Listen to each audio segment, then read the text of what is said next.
तो गोपियों ने कहा नहीं नहीं कन्हैया, आज आपने कहा सब कुछ छोड़ करके हमारा, आज आपने जरा सा नाम मुरली में लिया, हम सब कुछ छोड़ करके आ गए। आचार्य सुखदेव जी महाराज राजा परीक्षित से कहते हैं, परीक्षित, भगवान के पास जब जीव चला जाता है तो जीव की ठोक पीट कर परीक्षा लेते हैं कि आया तो है, कहीं संसार की वासनाओं को तो लेकर नहीं आया, संसार की माया को तो लेकर नहीं आया। तो जीव जब भगवान के पास चला जाता है, भगवान ठोक पीट कर परीक्षा लेते हैं, आया तो है लेकिन संसार की वासना को लेकर नहीं आया।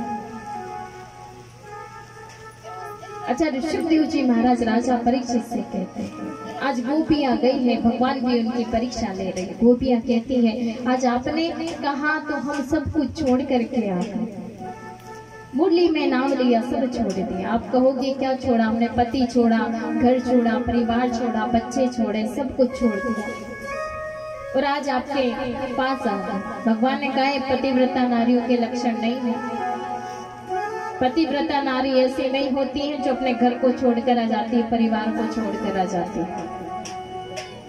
ये अच्छी बात नहीं है, जाओ अपने घर में जाओ। ये पतिव्रता नारियों के लक्षण नहीं है। पतिव्रता नारी तो ऐसी होती है, पतिव्रता नारी थी कैसी थी? अपने घर के आंगन में बैठ करके चावल बीन रही थी। अब चावल क्या बीन रही थी? उनके घर पर हवन हुआ होगा। अब हवन हुआ होगा, घर के आंगन में बैठ करके चावल बीन रही थी। वहां पर वो हवन की अग्नि जल रही थी। अब हवन की अग्नि जल रही थी, वहां पर वो बैठ करके चावल बीन रही थी। जैसे ही उसका एक छोटा सा बच्चा था, अब वो बच्चा वही खेल रहा था, धीरे धीरे जाकर के उस हवन कुंड में वहां पास जाकर के खेलने लगा। अब वो खेल रहा था। अब इधर क्या हुआ कि जो उनके पति थे वो आए, चावल बीन रही थी। पति कहीं से आए, आकर के उनकी गोद में सिर रख करके बैठ गए। अब सिर रख करके क्या बैठे? सो गए, नींद लग गई। अब उठे तो कैसे उठे? वो छोटा सा बालक वो जाकर के हवन कुंड में अपने आप को उसने गिरा दिया। हवन कुंड में बच्चा गिर गया। अभी क्या करें? अब पति तो गोद में लेते हैं, करे तो करे क्या करे? कह भी नहीं सकते कि आप उठो मेरा बच्चा गिर गया है, पतिव्रता धर्म नष्ट हो जाएगा। लेकिन जैसे ही पति उठे, उठ करके दौड़ करके जैसे उस हवन कुंड में देखा, वो बच्चा खिलौल कर रहा है, खेल रहा है। पतिव्रता धर्म से वो जो अग्नि थी वो भी शांत हो गई, शीतलता को उसने प्रदान कर दी। ये होते हैं पतिव्रता नारियों के लक्षण। भगवान कहते हैं आप तो घर छोड़ करके आ गए, परिवार छोड़ के आ गए, ये पतिव्रता नारियों के लक्षण नहीं होते। गोपियों ने कहा, देखो हम तो घर छोड़ करके आ गए, परिवार छोड़ करके आ गए। आज आत्मा का पति सिवाय भगवान श्री कृष्ण के कोई हो सकता है क्या? आज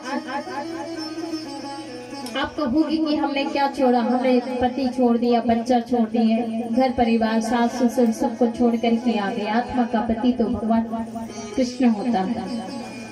ये तो शरीर के प्रति देह व्यास है हमारा। जब तक इस शरीर के प्रति अभिमान होगा तब तक हमें लगेगा कि यहाँ हमारा है, यहाँ हमारा है।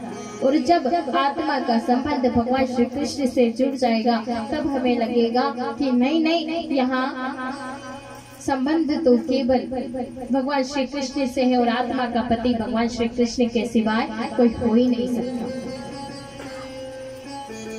कन्हैया, ये जो तुमने पतिव्रता नारियों की कथा सुनाई ना, ऐसी 2-4 कथा हम भी जाने। बोले अच्छा जानो, बोले सुनाओ। बोले एक पतिव्रता नारी थी, उसका पति विदेश गया था धनोपार्जन करने के लिए। अब पत्नी ने कहा कि मैं तुम्हारे बिना कैसे रहूंगी? तो पति ने कहा एक काम करना, मेरी मूर्ति बनाना, उसकी जैसी मेरी सेवा करती हो वैसी सेवा पूजा उसकी करना। पति चला गया विदेश। अब वो उस मूर्ति को नहलाती धुलाती भोजन कराती, जैसे पति की सेवा करती वैसे करने लगी। पति आया कुछ समय पश्चात लौट करके, कुछ दिनों के बाद धन कमा करके दरवाजा खटखटा रहा। गोपियां भगवान से कहती है, भगवान एक बात बताओ, उसको दरवाजा जाकर खोलना चाहिए कि नहीं? जब भगवान ने ऐसा कहा, गोपियों ने ऐसा कहा, तो भगवान ने कहा बिल्कुल जाकर के दरवाजा तुरंत खोलना चाहिए, क्योंकि जब सच्चे पति आ गए तो झूठे पतियों की सेवा क्यों करते? सच्चे पति जब आ गए तो झूठे पतियों की सेवा करने से कुछ नहीं होता। गोपियों ने कहा, आपने तो अपने मुख से न्याय कर दिया। जब आप हमारे पति स्वयं साक्षात भगवान श्री कृष्ण मिल गए, परम पति मिल गए, तो हमें इस संसार के, इस दुनिया के पतियों की सेवा करने से क्या फायदा? आज हमने सब कुछ छोड़ दिया, आपके शरण में आएंगे। भगवान ने उनके मनोभावनाओं का दर्शन किया। भगवान कहने लगे कि ठीक है, मैं आपके साथ रास करने के लिए तैयार हूँ। अब भगवान रास कर रहे हैं, दो गौ पे बीच माथा, भगवान रास कर रहे हैं वहां पर। अब हुआ क्या कि दो गोपियां हैं, बीच में भगवान कन्हैया। अब रास चल रहा है, भगवान गोपियों को अलंकार आदि भी करते हैं। बीच में राधा माधव की बड़ी सुंदर सी जोड़ी है। अब उसी समय क्या हुआ, आचार्य सुखदेव जी महाराज कहते हैं राजा परीक्षित से, परीक्षित जब भगवान रास कर रहे थे उसी समय गोपियों के मन में अभिमान आ गया। गोपियों के मन में अभिमान क्या आया कि आज हम इतने सुंदर हैं, आज हमारी सुंदरता को देखकर भगवान हमारे साथ रास कर रहे हैं। और इधर राधा रानी के मन में गुमान आ गया। कैसा गुमान कि आज देखो, इन गोपियों के साथ में जैसा रास कर रहे हैं वैसा ही कन्हैया मेरे साथ रास कर रहा है। अब गोपियों के अभिमान को हटाने के लिए, राधा रानी की प्रसन्नता के लिए भगवान राधा रानी को लेकर के वहां से चल दिए। अब राधा रानी ने कहा कि आज गोपियों के जीवन में बहुत बड़ी कमी आ गई। कैसे? भगवान उनसे दूर हो गए, और भगवान गोपियों से कभी दूर नहीं रह सकते। आज मेरी वजह से भगवान गोपियों से दूर हो गए। तो भगवान से राधा रानी कहने लगी, अजी मुँह से तो चलियो नहीं जाए, कहाँ लेकर के जा रहे? तो राधा रानी ने जैसे कहा, भगवान ने कहा अच्छा एक काम करो, तुम मेरे पेट पर बैठ जाओ। जैसे राधा रानी पेट पर बैठने लगी, सो वहां से भी अंतर ध्यान हो गए। आज गोपियां फिर से भगवान को ढूंढ रही हैं, हे कन्हैया तुम कहाँ हो? हे आज आपके लिए हमने सब छोड़ दिया और आप हमें ही छोड़ करके चले गए। आज जो कमी गोपियों के जीवन में आई थी वो श्री राधा रानी की जीवन में भी आ गई। अब राधा रानी गोपियां, अब राधा रानी भगवान को कहीं ढूंढना है तो भक्ति का सहारा लेना पड़ेगा। भक्ति हम करेंगे तो परमात्मा मिलेगा। जीवन में भक्ति नहीं होगी तो वो कन्हैया कभी नहीं मिलेगा। राधा रानी और गोपियां भक्ति रूपी यमुना के किनारे आ गए। हमें भी अगर अपने जीवन में कन्हैया को प्राप्त करना है तो भक्ति रूपी यमुना के किनारे जाना पड़ेगा, भक्ति को अपने जीवन में लाना पड़ेगा। गोपियां श्री राधा रानी यमुना के किनारे आ गई, आकर के बैठ गई और अश्रु बहा करके कह रही है, सब जगह ढूंढा, पेड़ों में ढूंढा, वृक्षों में ढूंढा, सब जगह ढूंढती है। वृक्ष से पूछती है, हे वृक्ष बताओ मेरे कन्हैया कहाँ गए? वृक्ष कहता है, हमें नहीं मालूम आपका कन्हैया कहाँ गया। गायों से पूछा, ग्वालों से पूछा, सबसे पूछा, कण कण में भगवान रहते हैं, लेकिन कण कण में सबसे पूछ लिया, कहीं भगवान का पता नहीं चला।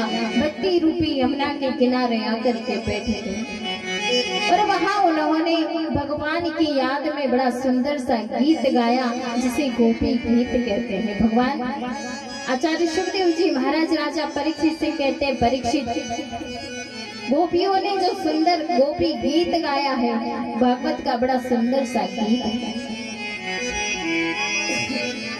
आज गोपियां कहते हैं कन्हैया, आज इस विरह रूपी अग्नि में हमें काहे को जला रहे हो, और आज इस तपती हुई भूमि में हमें छोड़ करके जाना था, तो आज हमें इस वृंदावन में वास क्यों दिलाया है, जहाँ इंदिरा लक्ष्मी भी आने के लिए तरसती हो, उस वृंदावन में हम रहते हैं। अगर हमें यहाँ करील के कांटों में आपको छोड़ना था, तो उस कालिया नाग के विषीले जहर से हमें क्यों बचाया? उस तावा गनी का पान आपने क्यों किया? हम वहीं मर जाते, वहीं जल जाते, आपने हमारे साथ ऐसा क्यों किया? और आज आप हमें करील के कांटों तक लेकर के आ गए। आज हमारे जीवन में बड़ी कमी आ गई। कैसे हैं आपके चरण? आज आप मटकी फोड़ करके जाते हैं, माखन चुरा करके जाते हैं, हम आपके पीछे भागते, कोमल कोमल आपके चरण जो तरणों का आवर्त है, आपके चरण शरणागत हैं, जो शरण में आ जाए उसकी रक्षा करते हैं। ऐसे आपके चरण हैं। आज इन चरणों से आप कहाँ भाग गए हमें छोड़ करके? भटकते रहेंगे हम तो होके बावरे। आज गोपियां और श्री राधा रानी सभी जगह कन्हैया को ढूंढती और कहती हैं, तेरे बिन जाए कहाँ ओ सांवरे।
तेरा साथ होगा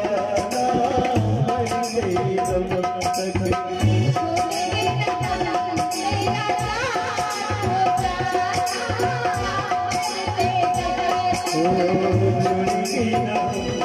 तेरा साथ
भटकते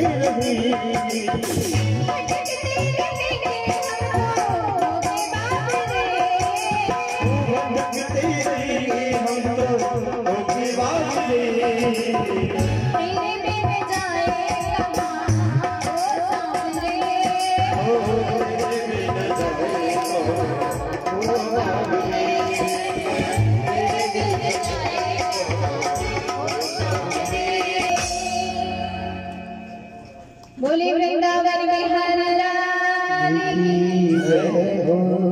गोपियाँ ढूंढते ढूंढते थक गई, कन्हैया आप तो आ जाओ, आपके बिना हम एक मिनट भी नहीं रह सकते, आप हमें करील के कांटों तक क्यों ले आए। आज आपने कहा था कि मैं चंद्रमा जब प्रमोदित होगा, शरद पूनम की जब रात्रि आएगी मैं रास रचाऊंगा, और आज हमें छोड़ करके आप चले गए। भगवान ने कहा ठीक है। भगवान वहां पर आ गए, आकर के गोपियों से कहने लगे, गोपियां प्रेम की तो बात सब करते हैं, लेकिन आपके जैसा प्रेम करने वाला कोई नहीं देखा। प्रेम की बात सब करते हैं, लेकिन गोपियों की तरह प्रेम कोई नहीं करता, श्री राधा रानी की तरह प्रेम कोई नहीं करता। कन्हैया कहते हैं गोपियों से, देखो जिस प्रकार किसी व्यक्ति को धन मिल जाए और वो धन अकस्मात नष्ट हो जाए, उस धन को पाने के लिए व्यक्ति बहुत प्रयास करता है कि वो धन कैसे मिले, वो धन कैसे मिले। उसी प्रकार मैं तो आपकी परीक्षा ले रहा था, लेकिन प्रेम की सब बात करते हैं, आप जैसा प्रेम कोई नहीं करता। अब गोपियों ने कन्हैया को जैसे ही देखा, एक गोपी ने हाथ पकड़ लिया, एक गोपी उनके आसपास खड़ी हो गई। जितनी भी गोपियां थी राधा रानी खड़ी हो। अब गोपियों से भगवान ने कहा, अब मैं तुम्हारे साथ रास रचाऊंगा। भगवान ने कहा ठीक है रास रचाएंगे, लेकिन गोपियों ने कहा कन्हैया एक बात बताओ। बोले क्या? प्रेम करने वाले 4 प्रकार के होते हैं। एक वो होता है जो प्रेम करता है, उससे प्रेम तो नहीं करता, उससे दुख देता है, तकलीफ देता है। दूसरा वो होता है जो प्रेम करने वालों से प्रेम तो नहीं किया, ऊपर से उसे दुख दे दिया, तकलीफ दे दी। कोई हमसे प्रेम करे, एक वो होता है कोई हमसे प्रेम करे तो हम भी उससे प्रेम करते, तो वहाँ स्वार्थ की भावना होती है। 4 प्रकार के प्रेमी होते, गुरुद्रोही, आप्तकाम, आत्मराम। आप्तकाम कौन? जिसे के मन में कामना हो। आत्माराम जो अपने आत्मा में रमण करता रहे, जिसे किसी से कोई मतलब ही नहीं होता, क्या करना है क्या नहीं करना। एक गुरुद्रोही, आप हमें गुरुद्रोही मालूम होते। हमने प्रेम किया, आपने हमसे प्रेम नहीं किया है तो गलत बात है। कन्हैया ने कहा नहीं, मैं भी आपसे बड़ा प्रेम करता हूँ, आज मैं आपके साथ में रास करूंगा। और जैसे ही भगवान ने कहा रास करूंगा, सोई वहां पर कामदेव आ गए। अच्छा, ऋषिदेव जी महाराज राजा परीक्षित से कहते हैं, परीक्षित एक बार नजर डाल करके देखो, त्रिभुवन सुंदर भगवान श्री कृष्ण और सुंदरी गोपियों के बीच में श्री राधा रानी, कितनी सुंदर सी झांकी है। आप उस झांकी का दर्शन करो। भगवान ने कहा रास करेंगे, सोई वहां पर कामदेव आ गए। कामदेव अपने 5 बाणों को लेकर के आए। भगवान ने कहा तुम कौन? बोले मैं कामदेव हूँ। बोले अच्छा। बोले शंकर जी के रूप में तुम्हें जलाकर भस्म किया था, तुम्हें मालूम नहीं? जब शिव तीसर नयन उघारा, निर्खत काम बहु जरिचारा। कामदेव ने कहा कि देखो उस समय आप तपस्या कर रहे थे, और तपस्या करने वाले को अगर मैं छेड़ता हूँ तो मुझे भस्म होना पड़ता है। यहाँ तो त्रिभुवन सुंदर आप, त्रिभुवन सुंदरी गोपिया श्री राधा रानी, अगर रास होगा तो यहाँ पर तो मेरे 5 बाण चलेंगे। बोले कौन सा युद्ध करोगे? किले का युद्ध, मैदान का युद्ध। कामदेव आया अपने 5 बाणों को लेकर के। भगवान जब रास करते हैं तो सारा संसार रास करता है, सारी दुनिया रास करती है। भगवान आज 2-2 गोपी बीच बीच में आतो, 2-2 गोपियों के बीच में कन्हैया हो गए। बीच में युगल सरकार की बड़ी सुंदर सी प्यारी सी मनमोहक सी इतनी अच्छी सुंदर झांकी है। और राज का प्रसंग आचार्य ऋषिदेव जी महाराज सुनाते हैं राजा परीक्षित कि कैसे रास कर रहे हो। भगवान जब रास करता है तो सारा संसार रास करता है। अब जब सारा संसार ही नाचने लग जाता है, भगवान जब नृत्य करते हैं ना, तो देवता देवी देवता जितने भी हैं, जितने भी संसार के जितने भी फल वृक्ष जो भी है ना, सब नृत्य करते हैं। और आपसे अगर नृत्य करने की कह देंगे तो नहीं। अच्छा नाचोगे क्या आप लोग? हाँ नाचोगे क्या? भगवान के रास में नृत्य करोगे क्या? जोर से बोलो, सुनाई नहीं दे रहा। हाँ जोर से बोलो, थोड़ा सुनाई नहीं दे रहा। नाचोगी कि नहीं नाचोगी? अच्छा जिसको नाचना है भगवान के रास में वो नाच लेना, जिसको नहीं नाचना वो ताली से सहयोग करना। बोलो वृंदावन बिहारी लाल की। अरे मीठी मीठी मेरे सामने की, आपके ऊपर देख लेना जैसा भी हो। मीठी मीठी मेरे सामने की मुरली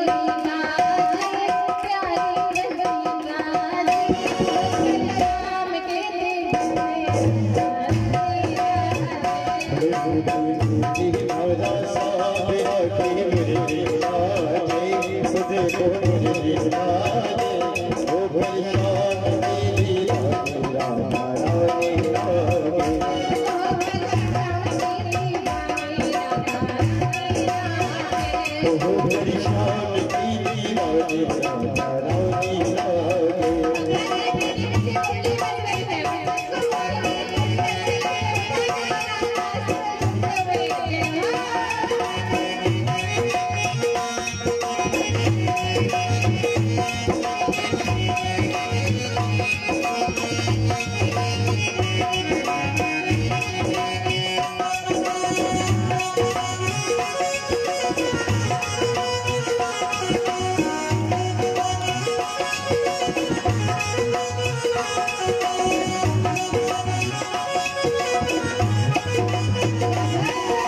बड़ा सुंदर सा रस का प्रसंग आचार्य सुखदेव जी महाराज ने सुना।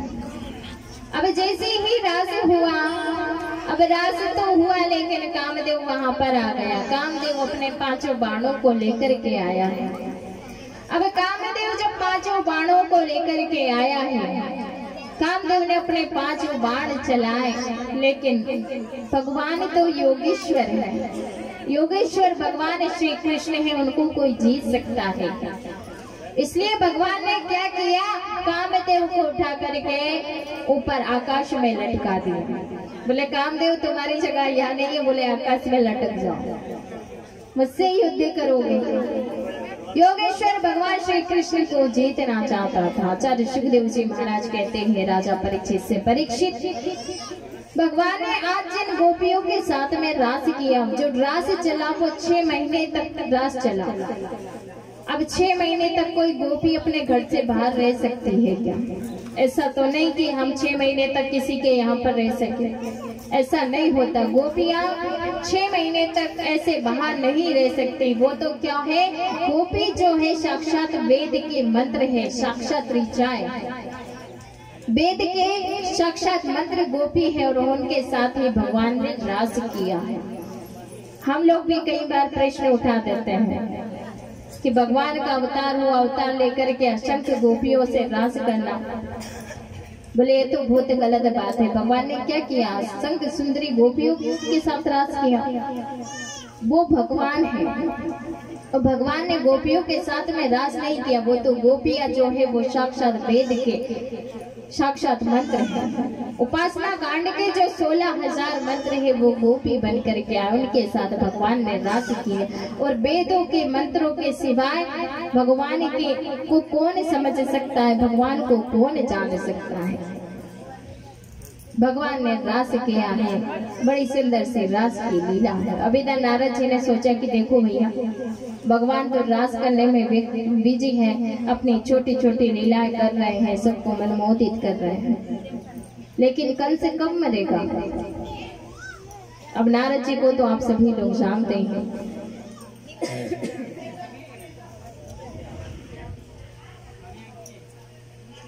नारद जी ने कहा कि भगवान लीला करने में बिजी, कंस कब मरेगा? नारद जी ने कहा मैं ही जाकर के कुछ करता हूँ। नारद जी सीधे कंस के पास आ गए। कंस से कहने लगी, क्यों कंस, आपको भगवान को मारना नहीं है क्या? जो 8वां पुत्र देवकी का है वो तुम्हें मारेगा, तुम्हें उन्हें को मारना नहीं है क्या? जो कृष्ण है वो ही तुम्हारा काल है। कंस ने कहा कितने राक्षसों को भेजा है? पूतना गई, बकासुर, रघासुर, बद्रासुर, सक्तासुर, कितने राक्षसों को भेजा है, सारे राक्षस मरे मराए आए। बोले अब क्या करूं, मेरी कुछ समझ में नहीं आता। नारद जी ने कहा कि एक काम करो। बोले क्या? बोले एक काम ये करो कि आप मथुरा में धनुष यज्ञ का आयोजन रखो, और आसपास ब्रजवासी जितने भी हैं सभी को आमंत्रण दो, सभी लोग आएंगे। उसी में तुम भगवान कृष्ण और बलराम को भी बुला लो। नारद जी ने कहा तो कंस ने कहा ठीक है नारद जी, ऐसा ही करूंगा। लेकिन कंस ने कहा कि कृष्ण और बलराम को लेने कौन जाए? अब कृष्ण बलराम तो वहाँ ब्रज में रहते थे, वृंदावन में रहते थे, कौन जाएगा? नारद जी ने कहा कि आप चिंता मत करो, उद्धव जी जो है वो कृष्ण के काका होते हैं, आप उनको भेज दीजिए। कंस ने कहा बहुत अच्छा किया आपने, मुझे मेरी तो समझ में ही कुछ नहीं आ रहा था, मैं क्या करूं क्या ना करूं। कंस ने धनुष यज्ञ का आयोजन रखा। अब उद्धव जी आए, अक्रूर जी आए। अब अक्रूर जी जैसे ही आए, आकर के कंस ने कहा कहो क्या काम है? कंस ने कहा कि तुम्हें कृष्ण और बलराम को वृंदावन लेने जाना है। बोले अच्छा, लेकिन किस लिए? बोले आपको पता नहीं, हमने धनुष यज्ञ का आयोजन रखा है। अक्रूर जी ने कंस को बहुत समझाया कि कंस तुम जैसा कर रहे हो वो गलत है। व्यक्ति बहुत सोचता है कि हम ये कर देंगे, हम वो कर देंगे, हम ये कर देंगे, लेकिन ऐसा सोचना गलत है। होता वही है जो प्रभु की इच्छा होती है। आजकल हम देखते रहते हैं ना, आजकल तो व्यक्ति बार बार कहता बड़ी टेंशन है, बड़ी टेंशन है, जिंदगी में बड़ी टेंशन है। तो आखिर टेंशन क्यों? जिसने जीवन में 3 बातें उतार ली उसके जीवन से हमेशा के लिए टेंशन खत्म हो जाती। कौन सी? पहली बात, जो होना है वो होकर रहेगा। जो होना है वो होकर रहेगा, चाहे आप उसमें हाथ अड़ा लो, पैर अड़ा लो, चाहे कुछ भी अड़ा लो, जो होगा वो होकर ही रहेगा। दूसरी बात, जो नहीं होना वो नहीं होगा, जो नहीं होना है वो कभी नहीं होगा, तो हम उसके बारे में क्यों सोचें? जो नहीं होना है वो नहीं होगा, तो फिर उसके बारे में सोचकर अपने जीवन का समय क्यों गवाएं? और जो होगा वो अच्छा होगा। अपने जीवन में यही सोचो कि जो होगा वो बहुत अच्छा होगा, और जैसा भी होगा उस प्रभु की कृपा होगी। जिसके जीवन में ये 3 बातें उतार ली ना, उसके जीवन में कभी टेंशन नहीं होती। कंस कहता है कि आप ध्यान मत दो मुझे, आप लेने जा रहे हो या नहीं जा रहे हैं? बोले बिल्कुल जाएंगे, क्यों नहीं जाएंगे, लेने तो जाना पड़ेगा, आपने कहा तो। अक्रूर जी ने रथ तैयार किया है, अक्रूर जी लेने के लिए निकल पड़े हैं। जैसे ही वृंदावन की सीमा आई, अक्रूर जी चले गए। भगवान आज गोपी ग्वाल सभी वही वृंदावन में थे, ब्रज में थे। भगवान गाय चारण करने आए थे, तभी उन्होंने अक्रूर जी को देखा। बोले काका चरण छूए। बोले अक्रूर जी ने कहा नहीं नहीं, आप तो सबके परम पिता हो, आप मेरे चरण क्यों छू? बोले नहीं नहीं, आप हमारे काका हो। बोले काका आप आए हो, आप किस लिए आए हो, ये बात मेरे छोटे छोटे सखाओं को, छोटे छोटे ब्रजवासी मैया यशोदा नंद बाबा को मत बताना। अक्रूर जी आए हैं, नंद बाबा से मिले, मैया यशोदा से मिले। आज मैया यशोदा अक्रूर जी को सभी और दिखाती है कि देखो मेरा लाला यहाँ खेलता है, यहाँ माखन चुराता था, यहाँ ये करता था, आज तो थोड़ा बड़ा हो गया। अक्रूर जी को सब दिखाया। रात्रि भर बैठ करके बातचीत हुई, रात्रि भर बैठ करके बातचीत हुई। इधर मैया यशोदा जैसे भोजन करने बैठी, अक्रूर जी ने नंद बाबा से कहा देखो कंस ने धनुष यज्ञ का आयोजन किया है और मैं कृष्ण और बलराम को लेने के लिए आया। जैसे ही मैया यशोदा भोजन कर रही थी, भोजन का निवाला अपने मुंह में ले रही थी, सुना कृष्ण बलराम को लेने आया हूँ, वो भोजन का निवाला नीचे गिरा।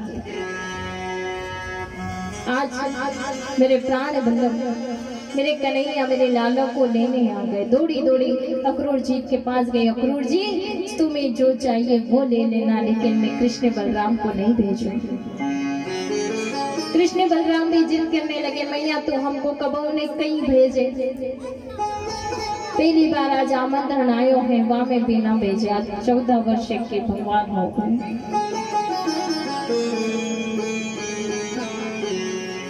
अक्रूर जी ने कहा कि जाना तो पड़ेगा, कंस ने बुलाया। नंद बाबा ने कहा ठीक है चल जाना। यशोदा कहती है लाला तो जल्दी जाना, लेकिन जल्दी से आ जाना, जैसे कार्यक्रम खत्म हो वैसे ही आ जाना। कन्हैया ने कही मैया मैं जरूर रहूंगा। इधर सखाओं को पता चला कि लाला जाने वालों है, गोपियों को पता चला। प्रातः काल हुआ, नंद बाबा यशोदा से विदा ले रथ में बैठे हैं। एक रथ में नंद बाबा और कुछ सखा चले गए, दूसरे रथ में कृष्ण और बलराम बैठे हैं। अब अक्रूर जी ने जैसे ही रथ को आगे बढ़ाया, सोई गोपी आ गई। आकर के गोपियां उस रथ के आगे लेट गई। बोले अक्रूर जी हमारे प्राण वल्लभ भगवान श्री कृष्ण को हम ले जाने नहीं देंगे। अक्रूर जी ने कहा नहीं जाना तो पड़ेगा, क्योंकि कंस ने बुलाया है। गोपियां रथ के आगे आकर के लेट गई। बोले हम जाने नहीं देंगे। भगवान कृष्ण रथ से उतरे हैं। बोले गोपियां प्रेम की बात तो सब करते हैं, पर आपके प्रेम से ऋण में नहीं हो सकता, लेकिन आज मुझे जाना पड़ेगा। राधा रानी को समझाया। राधा रानी आप तो सब जानती हो, अगर मैं मथुरा नहीं गया तो आगे की लीला कैसे संभव होगी। और उन्होंने कहा कि मैं बहुत जल्दी आऊंगा, आप चिंता मत करो। आज कृष्ण और बलराम रथ में बैठ करके चलते। इधर अक्रूर जी ने यमुना में स्नान किया। भगवान ने चतुर्भुज रूप अपना कहीं यमुना में अक्रूर जी को दिखाया। अक्रूर जी ने कहा ये तो साक्षात भगवान है, कंस इसका कुछ नहीं बिगाड़ सकता। बोले ठीक है, अब हम मैं लेके जा सकता हूँ। लेकर के गए, कृष्ण बलराम गए। आज मथुरा की गलियों में भगवान ने प्रवेश किया। अक्रूर जी ने कहा कि चलो मेरे घर चलो। भगवान ने कहा नहीं नहीं, अभी हम नहीं आ सकते। अब एक जगह पर कहीं अच्छी जगह थी, वहीं पर कृष्ण बलराम नंद बाबा सखा सब ठहरे हुए थे। एक दिन नंद बाबा से कन्हैया ने कही, बाबा नेक में नगर भ्रमण करने जाऊं, मथुरा देखकर तो आऊं, आखिर मथुरा कैसी है। बलराम ने कहा ठीक है, मैं चलता हूँ। छोटे छोटे सखा नंद बाबा कृष्ण बलराम चले गए नगर घूमने। अगर मन को मथुरा बनाओगे तो कन्हैया उस गली में जरूर आएगा। मथुरा वासी तो कब से आस लगा करके बैठे थे कि कब कन्हैया आए और हम उसका स्वागत करेंगे। मन में आस करनी है तो भगवान से मिलने की करो। मन में अगर जो कुछ भी है वो, अगर कुछ भी काम करना है तो वो भगवान से सम्मत करो। आज मथुरा वासी कब से आस लगा करके बैठे थे, लेकिन कंस ने मना कर दिया कि कोई भी कृष्ण बलराम का स्वागत नहीं करेगा।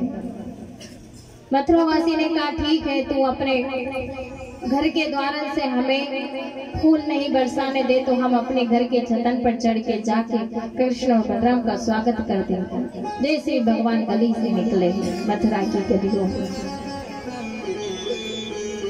मथुरा कहते हैं मधुरा को। जिसने अपनी वासनाओं का थू कर दिया है, जिसने अपनी वासनाओं का त्याग कर दिया है, उसे मथुरा कहते हैं। अब ब्रजवासी से भी आस लगा करके बैठे थे, अपनी छतों पे चढ़ गए, फूल बरसाने लगे। जैसे कृष्ण बलराम सखा सब वहां से निकलने लगे। अब छोटे छोटे सखा, अब उन्होंने कभी कुछ देखा तो नहीं था, बस गाय चराई, बछड़े चराए, माखन खाया।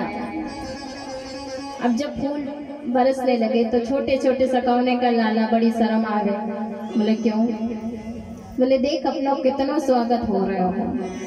बोले हाँ स्वागत हो रहे हो है, बस चलते चलो चलते चलो चलते जा रहे हैं। भगवान ने कही कि एक काम करो, मैं तुम्हारे लिए वस्त्रों की व्यवस्था करता हूँ। बड़े सुंदर सुंदर वस्त्र पहन कर जाओ। कंस के दरबार में जाएंगे, सुंदर सुंदर वस्त्र पहनना पड़ेगा। सो सीधे चले गए घाट पर। अब धोबी घाट पर गए। धोबी वहां पर कपड़े धो रहा था। अब कपड़े धो रहा था धोबी, वहां मामा कंस का धोबी था। अब जैसे ही उस धोबी के पास गए, जाकर के कहा मामा जी राम राम। कन्हैया ने जैसे ही धोबी ने कही हरे राम राम। काहे कि राम राम? बोले क्या चाहिए? कृष्ण ने कही कि ये हमारे छोटे छोटे सखा हैं, इनके पास वस्त्र नहीं है, कंस के मामा जी के दरबार में जाना है, वस्त्रों की व्यवस्था हो जाती तो अच्छा होता। धोबी ने कही ओ गौरी, तूने वहाँ बेजड़ की रोटी और यमुना का पानी पिया है, ये महाराज कंस के वस्त्र हैं। बोले इन वस्त्रों को मैं आपको दूंगा, ऐसा कभी नहीं होगा। और अपने हाथों में लकड़ी ले ली। लकड़ी लेकर के जैसे वो धोबी मारने लगा, इतने में एक सखा ने कही है कन्हैया दिखा दे अपने पूतना वाले में, जो कछु होएगी पीछे से मैं देख लूंगा। छोटे छोटे सखा डरते नहीं थे, भगवान उनके साथ काहे डरे। भगवान ने जैसे ये गुलचा मारा, धोबी का सिर धड़ से अलग हो गया। धोबी को भगवान ने मार दिया। बोलो बाकी बिहारी लाल की। सबने कपड़े ले लिए। अब कपड़े लेकर के चल दिए। अब जैसे कपड़े पहने तो एक एक 1.5 हाथ के नीचे लटक रहे, सड़क साफ हो रही है। अब सखाओं ने कहा कन्हैया अब तो हम तो और भी मांगने जैसे लग रहे खुद एकदम शर्म। कन्हैया ने कही नेक रुको तो सही। एक दर्जी था सुदामा नाम, उसके घर गए। जाकर के उसके सभी सखाओं के अनुरूप वस्त्र बनाए, कपड़े बनवाए। सबने सुंदर सुंदर वस्त्र पहन लिए। एक माली था, उसने आकर के भगवान को माला पहना दी। माला सबने पहन ली। अब सबने माला पहन ली, वस्त्र पहन लिए, कमी रह गई थी तो चंदन की। आचार्य सुखदेव जी महाराज राजा परीक्षित से कहते, परीक्षित इतने में क्या हुआ, भगवान थोड़े से आगे बढ़े, एक स्त्री उसकी कमर 3 जगह से टेढ़ी थी, बाहर जा रही थी, हाथों में चंदन का कटोरा था। जैसे ही कन्हैया ने देखा, कन्हैया ने कहा कि ओ सुंदरी, जैसे सुंदरी सुना, पीछे मुड़ करके देखा, वो कुब्जा थी। आई भगवान के पास आकर के कहने लगी, आज तक जीवन में कभी इतना सुंदर शब्द नहीं सुना, आज तक मुझे किसी ने ये नहीं कहा कि सुंदरी, आज आपने मुझे सुंदरी कहा। आज मेरा नाम त्रिवक्रा है, लेकिन मेरी कमर 3 जगह से टेढ़ी है, इसलिए लोग मुझे त्रिवक्रा नहीं, मेरे कुब्जा कहते हैं। आज क्या मुझे मानव अधिकार से जीने का कोई अधिकार नहीं? आज आपने मुझे सुंदरी कहा। मैंने कभी किसी के मुख से सुंदरी नहीं सुना। आज ये जो लोग हैं सब मुझसे ऐसे ही रहते हैं, कोई बोलता नहीं। मैं कंस की दासी हूँ, मेरे द्वारा घिसा हुआ चंदन कंस को बड़ा प्रिय। मैं महाराज कंस, मुझे चंदन लगाते हैं, मैं महाराज कंस को चंदन लगाती हूँ, मेरे द्वारा घिसा हुआ चंदन बड़ा प्रिय है। बोले ठीक है, लेकिन आज आपने मुझे सुंदरी कहा है तो मेरी इच्छा है कि मैं आपको चंदन लगाऊं। सारे सखाओं को कुब्जा में चंदन लगा दिया, बलराम जी को चंदन लगा दिया, कृष्ण भगवान को चंदन लगाया, भगवान की आंखों में आंसू आ गए। यह 3 जगह से इसकी कमर टेढ़ी है, इसलिए लोग इसे पसंद नहीं करते। कैसे लोगों को मानव जीवन में रहने का अधिकार नहीं होता। भगवान ने उसकी ठोड़ी को ऐसे पकड़ा, नीचे से उठा करके दबा दिया, वहां एक परम सुंदरी बन गई। इस प्रकार भगवान ने कुब्जा को सुंदरी बना दिया, चंदन लगा लिया, आगे चले। एक कुबलिया पेड़ नाम का हाथी मिला है, भगवान ने उसका भी उद्धार कर दिया। कुछ और राक्षस कंस ने भेजे, सबका उद्धार कर दिया। भगवान धनुष यज्ञ का जहाँ आयोजन चल रहा था, वहाँ धनुष यज्ञ के आयोजन में पहुंचे हैं। धनुष के 2 टुकड़े भगवान ने कर दिए। सब लोग इधर उधर भाग रहे। कंस के जितने भी राक्षस थे सभी को मारने वाला आ गया, पूतना को मारने वाला आ गया, सप्तासुर को मारने वाला आ गया। आज भरी सभा में कंस के दरबार में पहुंचे हैं भगवान। वहां जाकर देखा स्त्रियां बैठे हुए हैं, पुरुष भी बैठे हुए हैं, राक्षस बैठे हुए हैं, और ऊंचे सिंहासन पर एक कंस का सिंहासन लगा हुआ है। जैसे ही कृष्ण बलराम ने प्रवेश किया, आनंद बाबा से कहा सभी साथ में। चांदर मुश्तिक ने कन्हैया को पकड़ लिया, एक ने बलराम को पकड़ लिया, कहने लगी कि आओ हमसे युद्ध करो। कन्हैया ने कही नाना हमको युद्ध करवो नहीं आया। बोले ऐसे कैसे नहीं आए? बोले जितने राक्षसों को भेजा है सबको मार दिया। कन्हैया ने कही नाना वो तो सब मरे मराए गए थे, हमने तो बस उन्हें यमुना में फेंका है बस। बोले अच्छा, लेकिन आज तो युद्ध करना पड़ेगा, चाहे युद्ध करना है कि ना है।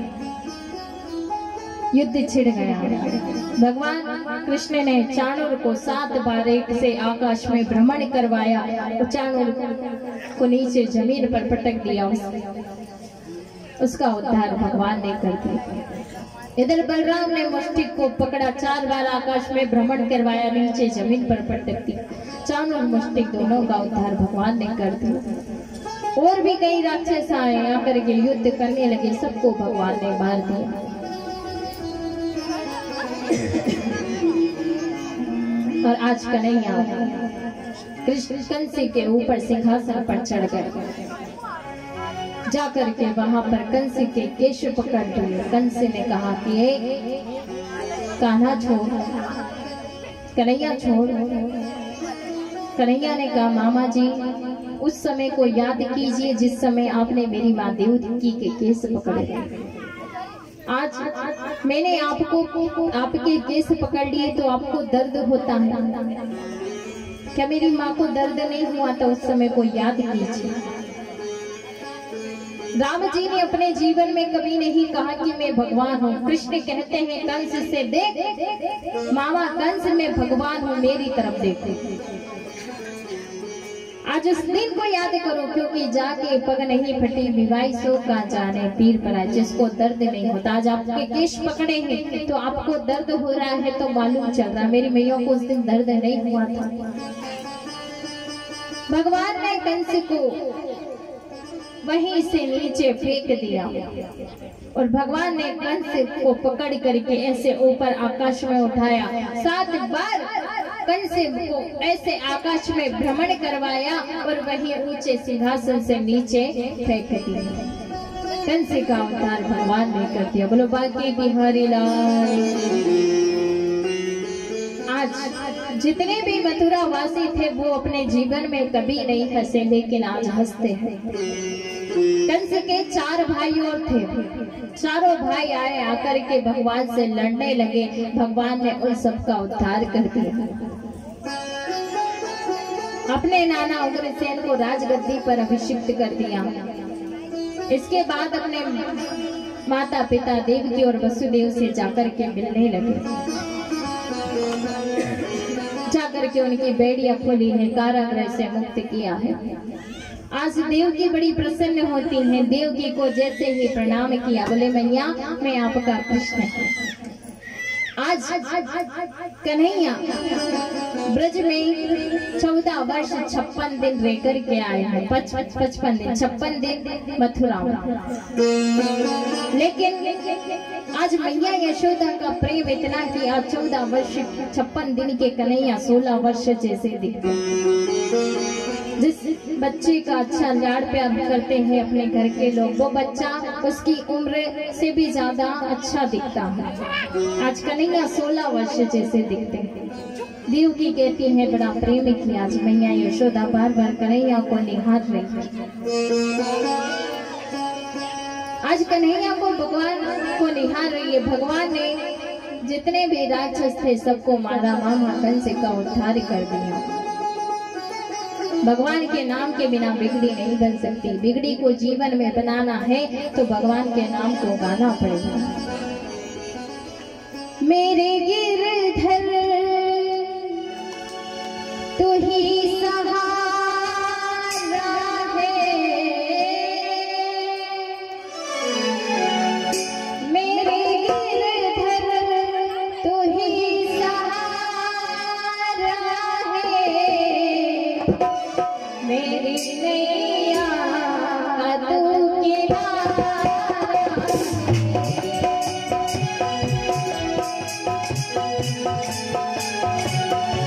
वो मेरे गिरधर तेरा सहारा है, मेरे गिरधर तेरा सहारा है, मेरी नैया तू किनारा है।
नैया तू किनारा है, मेरी नैया तू किनारा है।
और तुझे ही मेरी नैया किनारे पर लगानी है। जिस समय हमें नैया नहीं मिलने के पल नहीं मिलता, उस समय में आप ही हमारे केवल बन कर करके उठा कर दोनों हाथ लंबे लंबे मेरी नैया का तू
भगवान कन्हैया मैया देव जी से मिले, वसुदेव जी से मिले हैं। आज मैया यशोदा को याद कर रही है कि आज इतना प्रेम दिया, इतना माखन खिलाया, आज मेरा कन्हैया कितना बड़ा हो गया, बार बार निहार रही है। आज भगवान का जनेऊ संस्कार किया गया। कौन जनेऊ संस्कार करता है कुछ याद नहीं, कौन मुंडन संस्कार करता है कुछ पता नहीं। बस उनको तो भगवान को तो बस केवल ब्रज की याद आ रही है, वृंदावन की याद आ रही है। अब भगवान कन्हैया को पढ़ने के लिए भेजा गया। उज्जैन में जो संदीपनी गुरु का आश्रम है वहीं पर भगवान कन्हैया बलराम जी पढ़ने के लिए सुदामा नाम के एक मित्र से उनकी मित्रता हो गई। अब गुरुदेव से शिक्षा ली, अस्त्र शस्त्र की सभी की शिक्षा ली। गुरुदेव के 5 पुत्रों को यमपुरी से लाकर के भगवान ने दिया।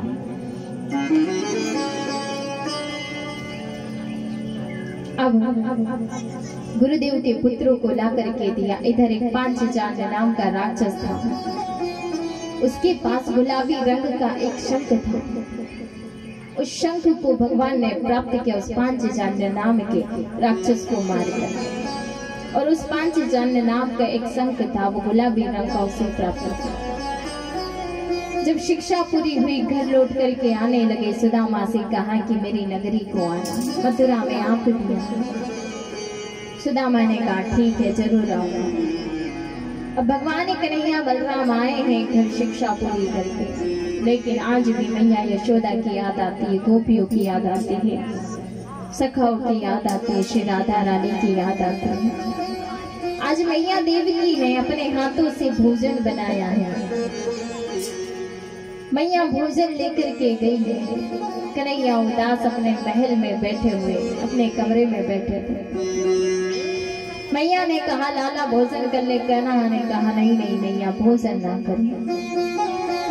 बोले मैया मोहे मैया यशोदा की बहुत याद आ रही है, गोपियों की याद आ रही है, राधा रानी की याद आ रही है। इतने में क्या हुआ कि उद्धव जी महाराज आ गए। अब उद्धव जी महाराज आए। उद्धव जी जैसे ही आए, उद्धव जी ज्ञानियों में अग्रणी है, बृहस्पति के शिष्य है उद्धव जी। इतना ज्ञान का बहुत उन्हें ज्ञान का भंडार है। बृहस्पति के शिष्य जो है, अब उद्धव जी जैसे ही आए, आकर के नंद बाबा ने कही देखो लाला कुछ खाए ना पी, बस बार बार ब्रज की याद सताए। उद्धव जी आए, आकर के कन्हैया को समझाने लगे, कन्हैया जो ये तुम ब्रज की याद करते हो ये अच्छी बात नहीं है। तुम भगवान हो, तुम ये कैसे भूल गए? और तुम्हें भगवान होकर के ब्रज की याद आ रही है, ये तो गलत बात है। भगवान रोते हुए कहने लगे उद्धव मोही ब्रज विसारत नाही, हंस सुता को कलरव और कुंजन की जाए। हे उद्धव मुझे ब्रज की बार बार याद आती है, उस ब्रज को मैं नहीं भूल सकता जहाँ मैया यशोदा होती है, नंद बाबा, गोपियां, सखा सभी होते हैं। सरस किशोरी बैस की थोरी, रति रस भोरी, उस श्री राधा रानी की याद आती है। उद्धव आप एक काम करो, उनसे मिलने के लिए जाओ, कैसे हैं वो सब देख करके। उद्धव ने कहा अच्छा ठीक है कन्हैया, आप कहते हो तो मैं चला जाऊं, लेकिन ये जो आप याद करते हो, आज भगवान हो आप, आपको याद नहीं करना चाहिए। आप कहते हो तो मैं जरूर जाऊंगा। आज उद्धव जी ने मोर पंख माथे पे लगाया है, भगवान श्री कृष्ण के वस्त्र पहने हैं, रथ में बैठे, रथ वृंदावन की ओर जा रहा है। इधर कन्हैया ने कही थी कि 2-4 दिन में आऊंगा। सारे सखा सभी गोपी आस लगा करके बैठे हैं कि आज आए, कल आए, परसों आए। रोज वहां रास्ते पर जा करके बैठ जाते थे, आज तो कन्हैया आएगा, कन्हैया आएगा। कोई और तो नहीं दिखा, एक रथ आता हुआ दिखा। सारे सखाओं ने कहा देखो देखो आज कन्हैया को याद आ गई, वर्षों बाद कन्हैया को याद आ गई है, आज तो कन्हैया आया है। लेकिन ये क्या, रथ जैसे ही रुका, उद्धव जी रथ से उतरे।